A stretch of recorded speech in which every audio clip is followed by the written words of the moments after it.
जगत गुरु आत्मानंद एवं धीरेन्द्र आचार्य ने बताया कि मानव जीवन में ईश्वर का चिंतन आवश्यक है। शांति सत्संग मंच के 50वें रजत जयंती समारोह के आध्यात्मिक प्रवचन एवं संत सम्मेलन के चौथे दिन जगत गुरु स्वामी आत्मानंद ने हजारों श्रोताओं को अपनी ओजस्वी एवं अविरत वाणी से ज्ञान गंगा के सरोवर किया। उन्होंने 21वीं सदी का मानव भौतिकवाद के चकाचौंध से भारतीय संस्कृत के स्थान पर पाश्चात्य संस्कृत का शिकार बनाकर धर्म के प्रति अनासक्त हो गया, जो कि आज का पतन का कारण है। आज भारत जैसे महान राष्ट्र को भारतीय संस्कृत की उपासना की दिव्य आवश्यकता है। जीवन के परिवर्तन के लिए ईश्वर का चिंतन बहुत आवश्यक है। बिना ईश्वर के चिंतन के बिना हमें स्वयं में परिवर्तन नहीं ला सकते। उन्होंने कहा कि संतों के पास चरित्र बल होता है, इसलिए वह बाहुबल से नहीं डरते और निस्वार्थ भावना से प्रयास करते हैं। आज मनुष्यों को संस्कार के भावना के कारण धीरे धीरे चारित्रिक पतन हो रहा है और अपनी भारतीय संस्कृति व सनातन धर्म को भूलता जा रहा है। उन्होंने कहा कि जब मनुष्य का अहंकार शून्य हो जाता है तो हम ईश्वर के प्रति विश्वास और प्रेम बढ़ने लगता है। मानव का शरीर मिलना बड़ा ही दुर्लभ है। जब मनुष्य जन्म मिलता है तो हम उसे व्यर्थ में ही गंवा देते हैं। भगवान की प्राप्ति तभी होती जब आप अपने को भगवान को समर्पित कर देंगे। हनुमान पीठाधीश्वर स्वामी धीरेन्द्र आचार्य ने बताया कि राम कथा सुख का अनुभव कराती है। राम कथा के माध्यम से उन्होंने बताया कि जीवात्मा का मिलन परमात्मा से केवल महात्मा के द्वारा ही हो सकता है। राम कथा के माध्यम से संत का महत्व मानव जीवन में बहुत आवश्यक है। रामचरितमानस में 2 संत हनुमान जी और भरत की है। हनुमान जी एक संत के रूप में विभीषण को राम से मिलाते हैं। संत केवल वेशभूषा से ही पहचाने जाते हैं। आइए राम कथा का हम आपको श्रवण करवाते हैं संतों के द्वारा। राम पुरुष नहीं है, पर सुप्नता कहती है पुरुष नमो सम नारी। देखिए प्रस्ताव और प्रस्तावना का तरीका कितना सुंदर है। न तुम सम पुरुष नमो सम नारी। राम जी ने कहा ये प्रस्ताव निरस्त हो गया, तुम्हारा आवेदन ही निरस्त हो गया। बोले क्यों? बोले तुम कह रही हो न तुम सम पुरुष न मो सम नारी, और हमारे रघुवंश में नारी का विवाह नहीं होता, इसमें प्रस्ताव तुम्हारा खारिज हुआ। अब इस पर विचार नहीं होगा। सुप्नखा ने कहा क्यों? बोले नारी का विवाह नहीं होता अयोध्या में। सीता के चरणों में मस्तक रखा और दंडवत प्रणाम किया। मन महु चरण बंद सुख मारा। हर कर रहा है पर प्रणाम कर रहा है। कह रहा है बेटी चल मेरे साथ, मेरे संकल्प की पूर्ति कर दे।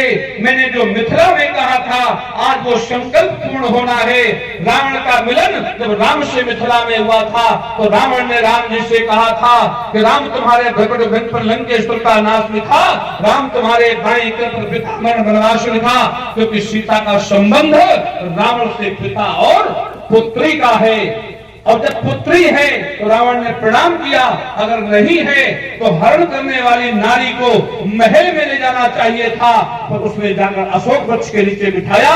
कहा सीता यहाँ पतिव्रत धर्म का पालन करते हुए अपने सतीत्व का जीवन जियो, मैं तो मोक्ष का साधन खोज रहा था। सीता मोक्ष का साधन है। सीता रावण के लिए वासना नहीं है, सीता रावण की उपासना है। सीता रावण की वासना का बिंदु नहीं है, सीता रावण की उपासना का कारण बना, इसीलिए मोक्ष का साधन है सीता। और सीता जी को जैसे रथ में के जल में दीख पड़त रघुराई, इसलिए देखत श्यामल धवले लोरे पुलक शरीर भरत कर जोरे। भैया भरत की तो दृष्टि ही अलग है। जिस समय भरत निखात की धरती पर पहुंचे, निखात राज की यहाँ, निखात राज ने कहा ये राम घाट है, तो भरत ने क्या देखा? राम घाट कहे कीन प्रणाम, भामन मगन मिले जन रामो। और जैसे ही निखात ने कहा यहाँ तुम्हारे भैया भाभी सोए थे, तो भरत ने जैसे ही प्रणाम जल रहे, अरे लोचन जल रहे लोचन कोना, जैसे परम के बन कर सोना। जानकी का आंसू भी प्यारे सोना है, इसलिए निखात ने प्रमाण दे दिया। क्या बोले? जब जब व्याकुल होए सिए अरे अति ही पुलकित गार और कनक बिंदु हुई मही गिरत, अश्रु बिंदु हुई मही गिरत और कनक बिंदु हुई जा। निखास ने कहा मैंने आंखों से देखा है। और जब भरत ने क्या देखा, उन सोने के कणों में जानकी का दर्शन कर लिया। ये भक्त की दृष्टि होगी। और इसलिए भरत ने कहा मैंने गंगा यमुना को प्रणाम नहीं किया, मैंने गंगा में जानकी का दर्शन किया, यमुना में बोले भैया राम का दर्शन किया। इसलिए देखत श्यामल अरे धवली हिलो रे और पुलक शरीर भरत कर जोरे आगे हो रघुवर विमल जैसे जो दायक फल चार। अयोध्या कांड में लिखा। क्यों? गोस्वामी तुलसीदास जी महाराज भरत जी को भी गुरु मानते हैं। कली काल तुलसी से सठन हटिरान सन्मुख करत को। अच्छा समझ में आ रहा है कि नहीं आ रहा? अभी आप लोग कह रहे हैं बोले क्या हो जो अभी हम समझ नहीं रहे। अच्छा लोग यही कह रहे हैं बोले क्या हो अभी तो हम समझ रहे। अरे नहीं बोले तो आप बोल रहे, अब समझ लेना तब क्या क्यों? अच्छा और हम कहाँ जा रहे हैं? अरे समझा कर उठेंगे, टाइम जो मिला है उसी बीच में समझाएंगे। समझाना क्या चाहते हैं? भाई भाई के बीच में प्रेम होगा।